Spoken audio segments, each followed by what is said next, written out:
नमस्कार.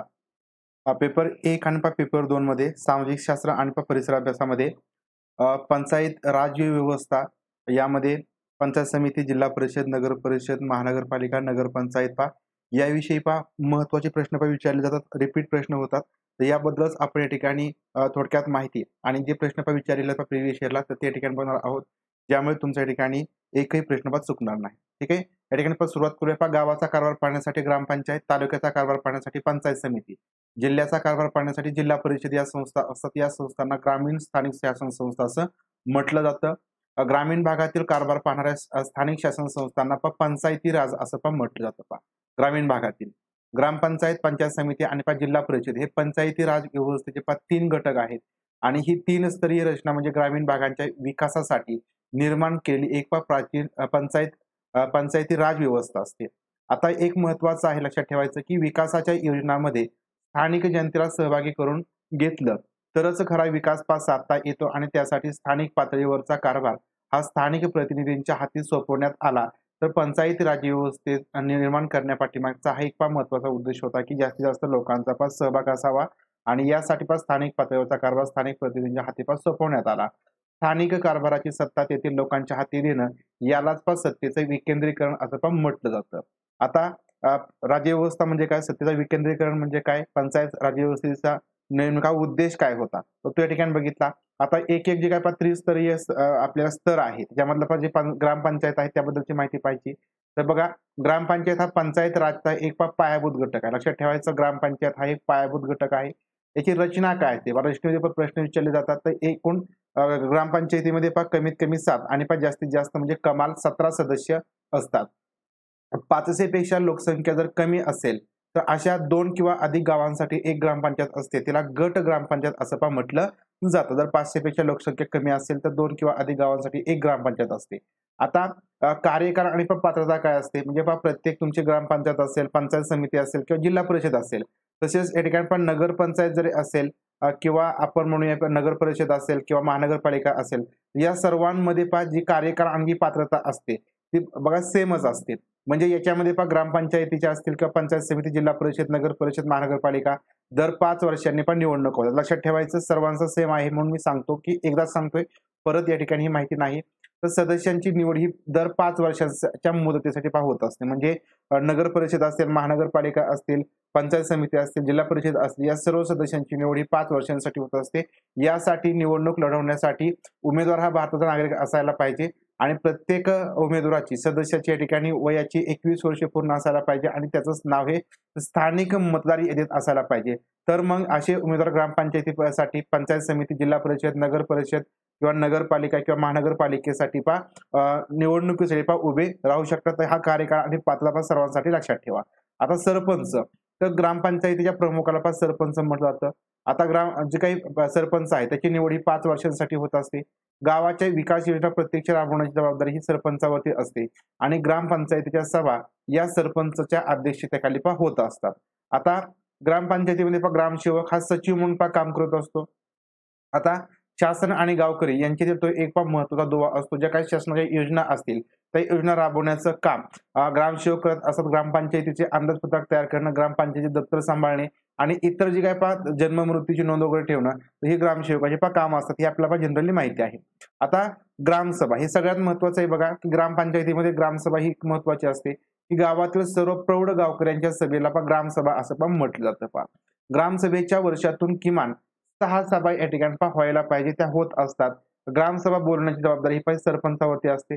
ग्रामसभेचा अध्यक्ष हा सरपंच असतो. ग्रामपंचायतीच्या विकासाच्या योजनांना ग्रामसभा मान्यता देते. ज्या काही ग्रामपंचायत विकासाच्या योजना असतील तर त्या सर्वांना ग्रामसभा मान्यता देते. लक्षात ठेवायचं, प्रत्येक आर्थिक वर्षाच्या पहिल्या सभेमध्ये ग्रामपंचायतीने सादर केलेला वार्षिक अहवाल व हिशोबावर ग्रामसभा यावरती चर्चा करते. हिशोबावरती ग्रामसभा चर्चा करते आणि त्याला मान्यता देत असते. ग्रामसभेच्या बैठकीपूर्वी महिला सदस्यांची बैठक घेतली जाते. जे काही महिला सदस्य असतील ग्रामपंचायतीमध्ये तर ग्रामसभेच्या बैठकीपूर्वी या महिला सदस्यांची बैठक होत असते. शासनाच्या योजनांचा लाभ घेण्यास कोणते व्यक्ती पात्र आहेत, ज्या काही शासनाच्या योजना असतील तर त्यासाठी लाभ घेण्यासाठी कोणते व्यक्ती पात्र आहेत हे ठरवण्याचा अधिकार या ग्रामसभेला असतो. आणि ग्रामपंचायती संबंधीच्या मूळ कायद्यात ग्रामसभेच्या स्थापनेविषयी तरतूद होते. म्हणजे ग्रामसभेची स्थापना या ठिकाणी कशा स्वरूपाचे आहे किंवा यासाठी नेमका काय कायदा आहे का, तर हो, या ठिकाणी ग्रामपंचायती संबंधित जो काय मूळ कायदा आहे याच्यामध्ये ग्रामसभेच्या स्थापनेविषयीची तरतूद होती. तर अशा पद्धती ही ग्रामसभा. नंतर पुढचा स्तर आहे पंचायत समिती. महाराष्ट्रामध्ये प्रत्येक तालुक्या ठिकाणी पंचायत समिती असते. रचना कशी असते, तर किमान 15 सदस्य आणि कमाल 45 सदस्य हे पंचायत समितीमध्ये असतात. पंचायत समितीमध्ये पदाधिकारी काय असतात, तर लक्षात ठेवा की पंचायत समितीमध्ये जे निवडून आलेले सदस्य असतात ते सदस्य आपल्यापैकी एकाची सभापती म्हणून आणि एकाची उपसभापती म्हणून निवड करतात. म्हणजे पंचायत समितीमध्ये सभापती आणि उपसभापती हे पदाधिकारी असतात आणि सभापती आणि उपसभापती यांची मुदत ही 2.5 वर्षांची असते. 2.5 वर्षानंतर परत दुसरे सभापती उपसभापती यांची निवड केली जाते. आता पंचायत समितीमधील जे सभापती पद असतात ते क्रमशः अनुसूचित जाती, लक्षात ठेवायचं महत्वाचं आहे की क्रमशः आधी अनुसूचित जातीसाठी असतं, नंतर अनुसूचित जमाती, नंतर नागरिकांचा मागासवर्ग आणि नंतर महिलांसाठी राखीव असतं. महिलांसाठी राखीव हे पद या ठिकाणी झाले की परत एकदा आपण म्हणूया की एक सर्कल पद्धतीने परत अनुसूचित जाती, अनुसूचित जमाती, नागरिकांचा मागासवर्ग आणि महिलांसाठी ते या ठिकाणी क्रमशः येत असतं. आता पंचायत समितीची बैठक ही सभापतीच्या अध्यक्षतेखाली चालते. सभा बोलावणं आणि कामकाज चालवणं हे सभापतीचं काम असतं. सभापती नसतील तर उपसभापती हे कामकाज करत असतात. प्रत्येक महिन्याला एक सभा ही होणं गरजेचं असतं. लक्षात ठेवायचं की पंचायत समितीमध्ये प्रत्येक महिन्याला एक सभा होणं गरजेचं असतं आणि त्याच्या नियंत्रणाखाली पंचायत समितीचा कारभार चालतो. कोणाच्या नियंत्रणाखाली, त्या ठिकाणी सभापतींच्या. सभापती नसतील तर उपसभापती, लक्षात ठेवायचं. आता पंचायत समितीचं प्रशासन कसं असतं, तर पंचायत समितीचा प्रशासकीय प्रमुख हा गट विकास अधिकारी असतो, BDO. त्याची नेमणूक ही राज्य शासन करतं. पंचायत समितीचा सचिव म्हणून तो काम करत असतो. पंचायत समितीच्या कामकाजाचा अहवाल तयार करणं, पंचायत समितीचे अंदाजपत्रक तयार करणं ही कामे त्याला करावी लागतात. आता पंचायत समितीच्या प्रशासनाची विभागणी ही 7 विभागामध्ये या ठिकाणी केली जाते. 7 विभाग असतात. तर यामध्ये सर्वसाधारण प्रशासन हा एक विभाग असतो. वित्त, सार्वजनिक बांधकाम, शेती, आरोग्य, शिक्षण आणि समाज कल्याण हे 7 विभाग असतात आणि प्रत्येक विभागाला एक अधिकारी त्या ठिकाणी नेमलेला असतो. नंतर या ठिकाणी पंचायत समितीनंतर पुढचा स्तर आहे जिल्हा परिषद. महाराष्ट्रामध्ये ग्रामीण विकासाच्या कार्यामध्ये जिल्हा परिषदेला महत्त्वाचं स्थान आहे. प्रत्येक जिल्ह्यासाठी एक जिल्हा परिषद असते. जिल्ह्याच्या ठिकाणी जिल्हा परिषदेचं कार्यालय असतं. नंतर महाराष्ट्रामध्ये एकूण 36 जिल्हे आहेत. लक्षात ठेवायचं, महाराष्ट्रामध्ये एकूण 36 जिल्हे आहेत, परंतु 34 जिल्हा परिषदा या ठिकाणी आहेत. हे महत्त्वाचं लक्षात ठेवायचं की महाराष्ट्रामध्ये जरी जिल्हे 36 असले तरी जिल्हा परिषदा मात्र 34 आहेत. मुंबई शहर हे जिल्हा आणि मुंबई उपनगर यामध्ये झडपी नाही. लक्षात ठेवा, मुंबई उपनगर आणि मुंबई शहर हे जरी दोन्ही जिल्हे असले तरी त्या ठिकाणी जिल्हा परिषद अस्तित्वात नाही. त्यामुळे महाराष्ट्रामध्ये 36 जिल्हे असून त्या ठिकाणी 34 जिल्हा परिषदा आहेत. आता जिल्हा परिषदेची रचना कशी असते, तर जिल्हा परिषदेच्या समितीमध्ये सदस्य संख्या किमान 50 असतात आणि कमाल 75 असतात. किमान 50 आणि कमाल 75 सदस्य संख्या असतात. जिल्हा परिषदेचे पदाधिकारी काय असतात, अध्यक्ष आणि उपाध्यक्ष असतात. जिल्हा परिषदेच्या आर्थिक व्यवहारावरती अध्यक्षांचं नियंत्रण असतं. लक्षात ठेवा, महत्वाचं आहे की जिल्हा परिषदेचे काय आर्थिक व्यवहार असेल त्याच्यावरती अध्यक्षांचं नियंत्रण असतं. जिल्हा परिषदेच्या निधीतून योग्य तो खर्च करण्याचा अधिकार हा अध्यक्षाला असतो. नेमका काय खर्च करायचा, कसा खर्च करायचा हा अधिकार अध्यक्षाला असतो आणि मग त्यांच्या आपण म्हणूया की त्यांच्या परवानगीने जे CEO असतात तर त्याची अंमलबजावणी करण्याचं काम ते फक्त करत असतात. परंतु खर्चाला जी मान्यता वगैरे देण्याचा जो काही अधिकार असतो तो जिल्हा परिषदेच्या अध्यक्षाला असतो. जिल्हा परिषदेतून निवडून आलेले सदस्य आपल्यापैकी एकाचे अध्यक्ष, एकाचे उपाध्यक्ष म्हणून निवड करतात. त्यांचा कार्यकाल हा 2.5 वर्षांचा असतो. ही मुदत संपण्यापूर्वी ते राजीनामा सुद्धा देऊ शकतात. आता एक महत्वाचं आहे या ठिकाणी की महिलांच्या बाबतीमध्ये जर ज्यावेळी जिल्हा परिषदेचे अध्यक्षपद हे महिलांसाठी राखीव असतं त्यावेळी अध्यक्षपदासाठी असलेल्या महिलेविरुद्धच्या अविश्वासाच्या ठरावाला एकूण सदस्यांपैकी 3/4 सदस्यांचा पाठिंबा असावा लागतो. लक्षात ठेवा, हे महत्वाचं आहे की जर जिल्हा परिषदेमध्ये एखादी महिला ही या ठिकाणी अध्यक्ष असेल त्यावेळेस जर समजा अविश्वास ठराव दाखवायचा असेल तर एकूण सदस्यांपैकी 3/4 एवढ्या सदस्यांचा पाठिंबा असावा लागतो. तरच त्या ठिकाणी तो जिल्हा परिषदेचा जो काय अविश्वास ठराव आहे अध्यक्ष विरुद्धचा तो या ठिकाणी जिंकला जाऊ शकतो. या तरतुदीमुळे 3/4 सदस्यांचा पाठिंबा या ठिकाणी ठेवलेला असल्यामुळे महिला अध्यक्षांना पुरेसे कायदेशीर संरक्षण मिळालेलं आहे. जिल्ह्यातील सर्व पंचायत समित्यांचे सभापती जिल्हा परिषदेचे सभासद असतात. हे महत्वाचं आहे, लक्षात ठेवायचं की जिल्ह्यातील जे काही सर्व पंचायत समित्यांचे सभापती असतात, सर्व पंचायत समित्यांचे सभापती हे जिल्हा परिषदेचे सभासद असतात. लक्षात ठेवायचं काय असतात, सभासद असतात. तर हे महत्वाचं. नंतर जिल्हा परिषदेच्या समित्या, जिल्हा परिषदेमध्ये एकूण 10 समित्या असतात, लक्षात ठेवायचं. पंचायत समितीमध्ये आपण 7 बघितल्या. जिल्हा परिषदेमध्ये एकूण 10 समित्या असतात. ज्या 10 समित्या आहेत त्यामध्ये स्थायी समिती ही सर्वात महत्वाची असते. वित्त समिती, बांधकाम समिती, कृषी समिती, समाज कल्याण समिती, शिक्षण समिती, आरोग्य समिती, पशुसंवर्धन आणि दुग्धशाळा समिती, महिला बाल कल्याण समिती आणि जल व्यवस्थापन व स्वच्छता समिती, अशा प्रकारच्या या 10 समित्या असतात. या समित्यांपैकी स्थायी समिती ही सर्वात महत्वाची असते. स्थायी समिती इतर समित्यांच्या कामकाजामध्ये समन्वय आणि सुसूत्रता आणते, त्यांच्या कामकाजावरती पण नियंत्रण ठेवते. जिल्हा परिषदेचा अध्यक्ष हा स्थायी समितीचा पदसिद्ध अध्यक्ष, लक्षात ठेवायचं. जिल्हा परिषदेचा अध्यक्ष हा स्थायी समितीचा पदसिद्ध अध्यक्ष असतो, जे हायलाइट केलेला आहे. तर ते सगळ्यात महत्वाचं लक्षात ठेवा. ज्यावेळेस तुम्ही पीडीएफ वगैरे रीड करणार त्यावेळेस तेवढंच तुम्हाला वाचायचंय, बाकीचं नाही वाटलं तरी चालेल. आता जिल्हा परिषदेचं प्रशासन कसं असतं, तर मुख्य कार्यकारी अधिकारी जिल्हा परिषदेच्या प्रशासनाचे प्रमुख असतात. या पदावर भारतीय प्रशासकीय सेवेतील व्यक्तीची नेमणूक राज्य शासन करतं. मुख्य कार्यकारी अधिकाऱ्याला जिल्हा परिषदेच्या सर्व विभागांवरती देखरेख करावी लागते. जिल्हा परिषदेचे सभासद आणि जिल्हा परिषद प्रशासन यांना जोडणारा हा महत्वाचा दुवा म्हणजे सीईओ असतो, मुख्य कार्यकारी अधिकारी. जिल्हा परिषदेच्या सर्व कामांना आणि विकास योजनांना गती देण्यासाठी आवश्यक ते उपाययोजना करण्याचं काम हे मुख्य कार्यकारी अधिकाऱ्यांचं असतं. जे काही कामं असतील ते त्याची अंमलबजावणी करण्याचं काम हे मुख्य कार्यकारी अधिकारी यांचं पण असतं. आता या ठिकाणी पण जे काही स्थानिक शासन संस्था आपण बघितल्या ग्रामीणच्या, ग्रामीण भागातल्या ज्यामध्ये ग्रामपंचायत, पंचायत समिती आणि जिल्हा परिषद आहे. याबद्दल थोडीशी माहिती की यामध्ये जी सदस्य संख्या असते ती कशी असते, तर ग्रामपंचायतीमध्ये किमान 7 आणि कमाल 17 असते. पंचायत समितीमध्ये किमान 15 आणि कमाल 45 असते. जिल्हा परिषदेमध्ये किमान 50 आणि कमाल 75 असते. आता ग्रामपंचायतीमध्ये सरपंच आणि उपसरपंच हे पदाधिकारी असतात. पंचायत समितीमध्ये सभापती, उपसभापती असतात आणि जिल्हा परिषदेमध्ये अध्यक्ष, उपाध्यक्ष असतात. आता अधिकारी कोण असतं, तर ग्रामपंचायतीमध्ये ग्रामसेवक असतात. त्यानंतर गट विकास अधिकारी पंचायत समितीमध्ये आणि जिल्हा परिषदेमध्ये मुख्य कार्यकारी अधिकारी असं ते लक्षात ठेवायचं. या सदस्य संख्या लक्षात ठेवा आणि पदाधिकारी आणि अधिकारी लक्षात ठेवा. आता या ठिकाणी यावरील जे काय प्रश्न विचारलेले आहेत त्या ठिकाणी आपण बघूया. एक चांगले प्रश्न विचारलेले आहेत, लक्षात ठेवायचे. हे प्रश्न तुम्हाला समजले की या ठिकाणी तुमचा याच ठिकाणी हा घटक पूर्ण झाला असं ठिकाणी पण म्हणू शकतो. बघा की पंचायत राज्य व्यवस्था निर्माण करण्याचा प्रमुख उद्देश कोणता होता. राज्य व्यवस्था निर्माण करण्याचा उद्देश यापैकी राज्यकारभारात लोकांचा सहभाग वाढावा आणि ग्रामीण भागाचा विकास व्हावा, राज्याच्या कारभारात सुसूत्रता यावी, लोकांना लोकशाहीचं शिक्षण मिळावं की मार्गदर्शक तत्वांची योग्य ती कारवाई व्हावी. तर जो काही प्रमुख उद्देश होता आपण वरती बघितलं की राज्य कारभारामध्ये लोकांचा सहभाग वाढावा आणि ग्रामीण भागाचा विकास व्हावा. तर हा एक जनरल उद्देश होता पंचायत राज्य व्यवस्था निर्माण करण्यासाठीचा. ऑप्शन क्रमांक ए आपलं उत्तर येणार आहे. नंतर बघा पंचायत राजचा टिंबटिंब हा पायाभूत घटक आहे. पंचायत राजचा आपण वरती बघितला हा मुद्दा की पंचायत राजचा जो पायाभूत घटक आहे सगळ्यात बेसिकचा तो ग्रामपंचायत आहे. लक्षात ठेवायचं कोणता, ग्रामपंचायत आहे. नंतर प्रश्न पुढचा आहे पंचायत राज व्यवस्थेतील ग्रामसभेचे वैशिष्ट्य नसणारं विधान कोणतं.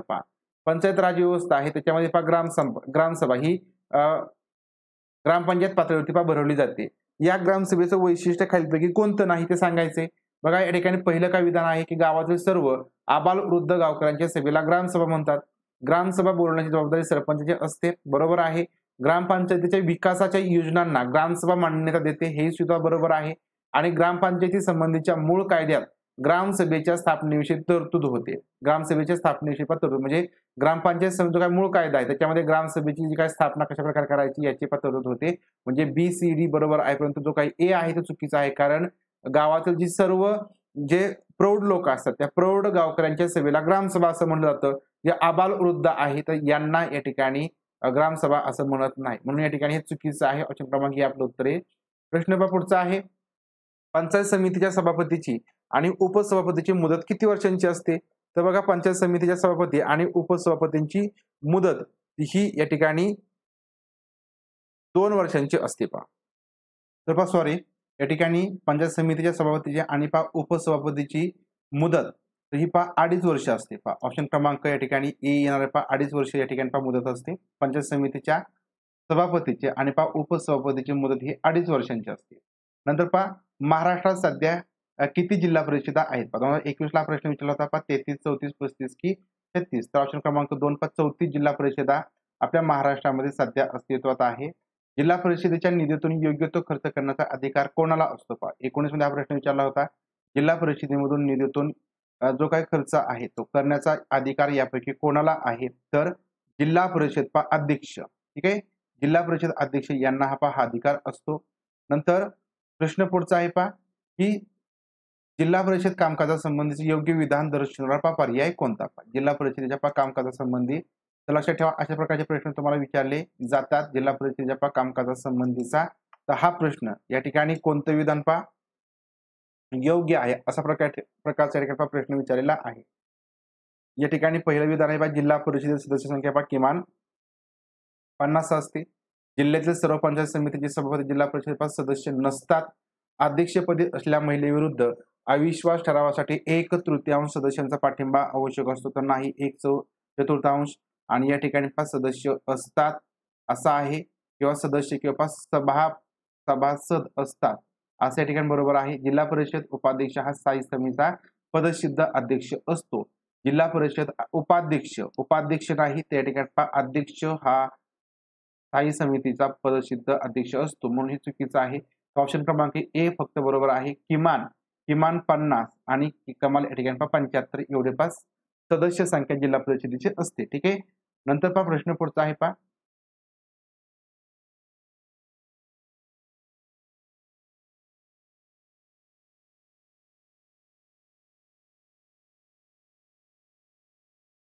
जिल्हा परिषद कामकाजासंबंधीचे योग्य विधान दर्शवणारा पर्याय कोणता? तसाच प्रश्न या ठिकाणी विचारलेला आहे 2018 मध्ये पेपर 1 ला पेपर 1 पेपर 2 अशा ठिकाणी बघायचं आहे.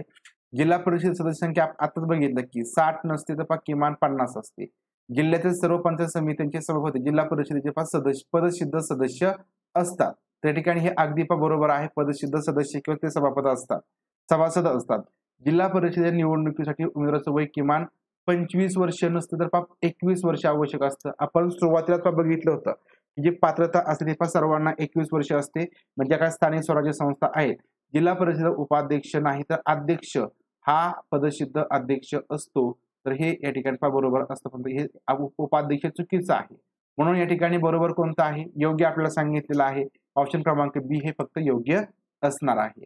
नंतर प्रश्न पुढचा आहे जिल्हा परिषद कामकाजाविषयी योग्य विधान कोणतं? 16 मध्ये हा प्रश्न विचारला होता. जिल्हा परिषद योग्य विधान विचारले. पहिलं या ठिकाणी चुकीचं आहे. दुसरं ही 25 वर्ष चुकीचं आहे. जिल्हा परिषद अध्यक्ष स्थायी समितीचा पदसिद्ध अध्यक्ष असतो, हे बरोबर आहे. जिल्ह्यातील सर्व पंचायत समित्यांचे सभापती जिल्हा परिषद सभासद नसतात, तर हे मात्र चुकीचं आहे. ठीक आहे. ऑप्शन क्रमांक सी या ठिकाणी योग्य येणार आहे. प्रश्न पुढचा, टिंबटिंब ही जिल्हा परिषदेमधील सर्वात महत्वाची समिती असते. तर सर्वात महत्वाची समिती स्थायी समिती असते. आपण बघितलं स्थायी समिती सर्वात महत्वाची असते. नंतर प्रश्न पुढचा आहे, खालील पैकी अयोग्य जोडी कोणती आहे ती ओळखायची आहे. लष्कराची छावणी तर कटक मंडळ असतं, बरोबर. लष्कराची छावणीमध्ये कटक मंडळ असतं. तालुका पातळीवरती इतर नगरपालिका दिले ते चुकीचं आहे. तर तालुका पातळीवरती पंचायत समिती असते. पंचायत समिती हे योग्य असतं, पण तो अयोग्य सांगितलं तर ऑप्शन क्रमांक बी हे अयोग्य येईल. जिल्हा पातळीवर जिल्हा परिषद असतात आणि मोठ्या शहरांमध्ये महानगरपालिका हे बरोबर आहे. आता या ठिकाणी आपण ग्रामीण शासन संस्था बघितल्या. आता शहरी स्थानिक शासन संस्था पाहूया. आता शहरांमध्ये काय येतं तर बघा, नगर परिषद येतं, महानगरपालिका, नगरपंचायत आणि कटक मंडळ. तर ही या ठिकाणी काय येतं शहरी स्थानिक शासन संस्था येतात. आता याच्यामधला जे काही नगरपंचायत आहे तर नगरपंचायत याच्यामध्ये सगळ्यात लहान घटक आहे शहरांमध्ये. जे खेडे पूर्णतः खेडे पण नसतात आणि शहर पण नसतं, तर त्या ठिकाणी नगरपंचायत स्थापन केली जाते. 10,000 ते 25,000 पर्यंत लोकसंख्या असणाऱ्या ठिकाणी नगरपंचायत निर्माण केली जाते. लक्षात ठेवायचं, 10,000 ते 25,000 पर्यंत लोकसंख्या ज्या ठिकाणी असेल त्या ठिकाणी नगरपंचायत निर्माण केली जाते. आता सदस्य संख्या किती आहे नगरपंचायतीची, तर किमान 9, कमीत कमी 9 आणि जास्तीत जास्त 15 आहे. आणि या ठिकाणी सुद्धा जे काही सदस्य किंवा नगरसेवक पण निवडून येतील तर ते आपल्यातून अध्यक्ष आणि एकाची उपाध्यक्ष म्हणून निवड करून देतात. आता नगर परिषद दुसरा प्रकार आहे नगर परिषद. तर रचना कशी आहे किमान 17 आणि कमाल 38 सदस्य असतात. नगर परिषदेच्या सभासदाला नगरसेवक असं म्हटलं जातं. नगरसेवक लहान शहरासाठी नगर परिषदेची तरतूद असते. जे काही शहर असतं, लहान शहर असतं, तर लहान शहरासाठी नगर परिषदेची तरतूद असते. 25,000 पेक्षा अधिक लोकसंख्या असलेल्या शहराचा कारभार हे नगर परिषद बघते. नगर परिषद असलेल्या ठिकाणी शेती व्यतिरिक्त अन्य व्यवसाय करणाऱ्या लोकांची संख्या मोठी असते. म्हणजे शेती त्या ठिकाणी सगळ्यात कमी केली जाते, अन्य व्यवसाय हे जास्त प्रमाणात केले जातात, त्या ठिकाणी ती नगर परिषद अस्तित्वात येते. आता नगर परिषदेचे पदाधिकारी कोण आहेत तर नगराध्यक्ष आणि नगराध्यक्ष लक्षात ठेवायचं. नगराध्यक्ष आणि उपनगराध्यक्ष हे असतात. नगर परिषद सदस्य हे नगराध्यक्षाची आणि उपनगराध्यक्षाची निवड करतात आणि ते 2.5 वर्ष काम करतात. नगर परिषद प्रमुख या नात्याने नगराध्यक्ष नगर परिषदेच्या सभांचं अध्यक्षपद बसवतो. सभा तो बोलवू शकतो. शहराच्या विकासाच्या योजनांबाबत पण निर्णय घेतला जातो. आर्थिक प्रशासनावरती पण नगराध्यक्षांचं लक्ष असतं. जे आर्थिक प्रशासन चालतं त्याच्यावरती पण नगराध्यक्ष यांचं लक्ष असतं. आणि नगराध्यक्ष पद हे क्रमाने अनुसूचित जाती, अनुसूचित जमाती, नागरिकांचा मागास प्रवर्ग आणि महिलांसाठी राखीव असतं. हे लक्षात ठेवायचं. अनुसूचित जाती, अनुसूचित जमाती, नागरिकांचा मागास वर्ग आणि महिलांसाठी राखीव. तर अशा पद्धतीने हे या ठिकाणी क्रमाने आपलं जे नगराध्यक्ष पद आहे ते येत असतं. आता नगर परिषदेच्या समित्या सुद्धा असतात. तर नगर परिषदेचं कामकाज हे समित्यांमार्फत केलं जातं. एक स्थायी समिती असते आणि 6 विशेष समित्या असतात. एक स्थायी समिती सगळ्यात महत्वाची आहे आणि 6 विशेष समित्या असतात. ज्या काही समित्या आहेत बघा, सार्वजनिक बांधकाम, शिक्षण, सार्वजनिक स्वच्छता, वैद्यकीय आणि सार्वजनिक आरोग्य, पाणी पुरवठा, नियोजन, विकास आणि महिला व बालकल्याण आणि स्थायी समिती. तर अशा पद्धतीचे एकूण 6 समित्या नगर परिषदेमध्ये असतात. नगर परिषदेचं प्रशासन कसं आहे तर नगर परिषद प्रशासन यंत्रणेचा प्रमुख हा मुख्याधिकारी असतो. मात्र महाराष्ट्र लोकसेवा आयोगाची परीक्षा उत्तीर्ण झालेल्या व्यक्तीची या पदावरती राज्य शासन नेमणूक करते आणि तो नगर परिषदेच्या सर्व प्रशासकीय व्यवहारांची पण देखरेख ठेवण्याचं काम करतो. कोण तर नगर परिषदेचा जो काही मुख्य अधिकारी आहे तर तो. नंतर नगर परिषदेच्या निर्णयांची अंमलबजावणी करण्याचं काम या ठिकाणी सीओ करत असतात किंवा जे नगर परिषद प्रशासन म्हणजे मुख्य अधिकारी आहे ते करत असतात. आता प्रभाग समिती, पण नगर परिषदेमध्ये प्रभाग समिती सुद्धा स्थापन केली जाते. ज्या ठिकाणी 3 लाखांपेक्षा अधिक लोकसंख्या असेल तर त्या ठिकाणी नगर परिषद क्षेत्रासाठी प्रभाग समिती सुद्धा स्थापन केल्या जातात. नगर परिषदेमधलाच हा प्रकार आहे प्रभाग समिती, ज्या ठिकाणी 3 लाखांपेक्षा अधिक लोकसंख्या असेल तर त्या ठिकाणी. नंतर पुढचा प्रकार आहे कटक मंडळ किंवा कॅन्टोन्मेंट बोर्ड. आता जे कटक मंडळ असतात ही शहरी स्थानिक शासन संस्था एक वेगळा प्रकार आहे. लष्करी छावणी असणाऱ्या ठिकाणी लष्करी सेवेतील लोकांबरोबर सर्वसाधारण नागरिकांची सुद्धा या ठिकाणी वस्ती असते, तर ती झाली तुमची लष्करी छावणी. अशा ठिकाणी कटक मंडळ ही स्थानिक शासन संस्था लोकांना आवश्यक सेवा सुविधा पुरवण्याचं काम करते. त्या ठिकाणी महानगरपालिका नगर परिषद काम करू शकत नाही, तर त्या ठिकाणी ही कटक मंडळी जी आहे स्थानिक शासन संस्था आहे ती लोकांना आवश्यक सेवा पुरवण्याचं काम करते. अशा प्रकारचे हे कटक मंडळ आहे, कॅन्टोन्मेंट बोर्ड आहे. आता रचना कशी असते तर काही कटक मंडळातील काही सदस्य पण नेमलेले असतात, तर काहींची तेथील मतदार पण निवड करतात. काहींची नेमणूक होते आणि काहींच्या ठिकाणी तेथील मतदार पण निवड करत असतात. नियुक्त सदस्यांची संख्या आणि लोकप्रतिनिधींची संख्या ही सारखीच असते. सदस्य संख्या सारखी म्हणजे काही नियुक्त सदस्य संख्या असतील किंवा जे निवडून आलेले लोकप्रतिनिधी असतील त्यांची संख्या ही मात्र सारखीच असते. लष्करी छावणीचा प्रमुख हा लष्करी अधिकारी व अन्य लष्करी अधिकाऱ्यांचा समावेश कटक मंडळामध्ये असतो. कटक मंडळावरती संघ शासनाच्या संरक्षण मंत्रालयाचे पण नियंत्रण असते. लक्षात ठेवा, जे कटक मंडळ असतं याच्यावरती संघ शासनाचे संरक्षण मंत्रालय आहे तर त्यांचं नियंत्रण असतं. आता पुढची प्रकार बघायचा महानगरपालिका. आता मोठ्या शहराचा विस्तार आणि लोकसंख्या वाढत असते अशा महानगरांचा कारभार पाहण्यासाठी महानगरपालिका स्थापन करण्यात आल्या. भारतामध्ये प्रथम मुंबई या ठिकाणी महानगरपालिका स्थापन करण्यात आली. लक्षात ठेवायचं, भारतामध्ये प्रथम मुंबई या ठिकाणी महानगरपालिका स्थापन करण्यात आली. सर्वसाधारणपणे ज्या शहराची लोकसंख्या ही 3 लाखांपेक्षा जास्त आहे त्या ठिकाणी महानगरपालिका स्थापन करण्यात येते. लक्षात ठेवायचं, शहरात लोकसंख्या ही 3 लाखापेक्षा अधिक असेल तर त्या ठिकाणी महानगरपालिका स्थापन केली जाते. आता रचना कशी आहे तर सदस्य संख्या लोकसंख्येच्या प्रमाणात महानगरपालिकेची एकूण सदस्य संख्या ठरवली जाते. शहराची विभागणी प्रभागांमध्ये होत असते. प्रौढ आणि गुप्त मतदान पद्धतीने सदस्य निवडले जातात. महानगरपालिकेच्या सदस्याला नगरसेवक असंच म्हटलं जातं.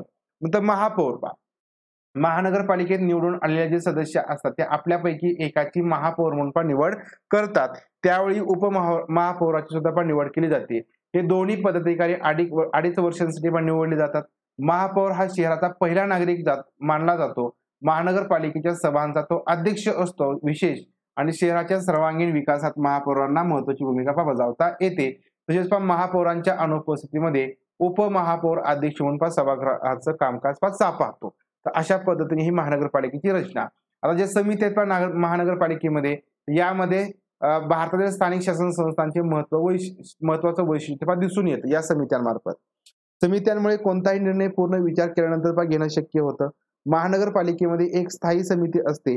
शहराशी संबंधित धोरण ठरवण्याचा आणि त्यानुसार काही महत्वाचे निर्णय घेण्याचा अधिकार हा स्थायी समितीला असतो. या व्यतिरिक्त महानगरपालिकेमध्ये आरोग्य, शिक्षण, परिवहन, पाणी पुरवठा या बाबींची समित्या असतात. महानगरपालिका प्रभाग समित्यांची सुद्धा पण निर्मिती या ठिकाणी केली जाते. ठीक आहे. महानगरपालिका प्रभाग समित्यांची सुद्धा पण निर्मिती करतं. आता महानगरपालिकेचं प्रशासन तर आयुक्त हा महानगरपालिका प्रशासनाचा प्रमुख असतो. तो आयुक्त असतो हा.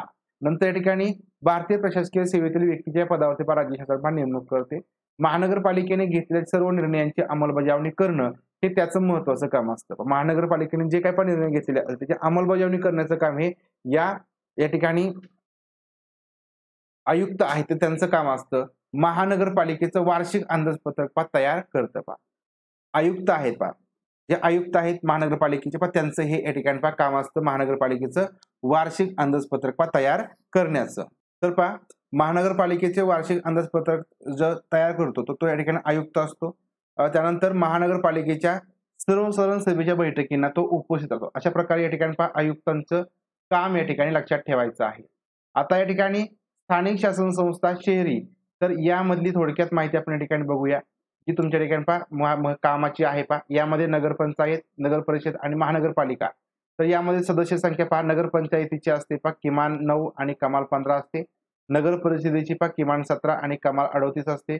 महानगरपालिकेची लोकसंख्या ही लोकसंख्येच्या प्रमाणामध्ये महानगरपालिकेची जी काही सदस्य संख्या आहे ती लोकसंख्येच्या प्रमाणामध्ये एकूण सदस्य संख्या ठरली जाते. आता पदाधिकारी नगरपंचायतमध्ये अध्यक्ष, उपाध्यक्ष असतात. नंतर या ठिकाणी जो दुसरा प्रकार आहे नगर परिषद नगराध्यक्ष, उपनगराध्यक्ष असतात आणि महानगरपालिकेचे महापौर आणि उपमहापौर. अधिकारी कार्यकारी अधिकारी, मुख्याधिकारी आणि आयुक्त. तर नगरपंचायतमध्ये कार्यकारी अधिकारी असतो, नगर परिषदेमध्ये मुख्याधिकारी असतो आणि महानगरपालिकेमध्ये आयुक्त असतो. ठीक आहे. आता जी काही सदस्य संख्या किमान आणि कमाल आहे ते लक्षात ठेवा कारण या ठिकाणी यामध्ये प्रश्न विचारलेले आहेत. म्हणून या ठिकाणी लक्षात ठेवायचं की ग्रामपंचायत असेल तर किमान 7 सदस्य संख्या आणि किमान 17 असते. पंचायत समितीमध्ये किमान 15, कमाल 45, जिल्हा परिषदेमध्ये 50 आणि 75 असते. नगरपंचायतमध्ये 9 आणि 15, नगर परिषदेमध्ये 17 आणि 38 एवढी सदस्य संख्या असते आणि महानगरपालिकेच्या बाबतीमध्ये लोकसंख्येच्या प्रमाणावरती ठरवली जाते. आता किमान 15 आणि 45 सदस्य संख्या असणाऱ्या कोणत्या स्थानिक शासन संस्थेमध्ये असते म्हणजे किमान 15 आणि कमाल 45 ही सदस्य संख्या कोणत्या स्थानिक शासन संस्थेमध्ये असते? 15 आणि 45 म्हटलेलं आहे. मग पंचायत समिती आले 15 आणि 45 पंचायत समिती. ठीक आहे. या ठिकाणी लक्षात ठेवायचं पंचायत समिती हे याचं उत्तर येणार आहे. नंतर बघा या ठिकाणी 17 मध्ये हा प्रश्न विचारला होता किमान 17 आणि कमाल 38 ही सदस्य संख्या कोणत्या स्थानिक स्वराज्य संस्थेमध्ये असते? ठीक आहे. 17 आणि 38 तर ही नगर परिषदमध्ये असते. ऑप्शन क्रमांक डी नगर परिषद 17 आणि 38 17 आणि 38 नगर परिषदमध्ये असते. हे लक्षात ठेवा. नंतर नगर परिषदेच्या प्रशासन यंत्रणेचा नियुक्त प्रमुख कोण असतो नगर परिषदेच्या प्रशासन यंत्रणेचा नियुक्त प्रमुख कोण असतो तर तो असतो मुख्याधिकारी. कोण असतो मुख्याधिकारी असतो. आणि त्यानंतर पुढीलपैकी कोणता अधिकारी हा महानगरपालिका आयुक्तांचा सहाय्यक अधिकारी नाही. म्हणजे महानगरपालिकेला आयुक्त असतात तर त्यांना सहाय्यक कोण नाही. लक्षात ठेवा उपायुक्त हे सहाय्यक असतात.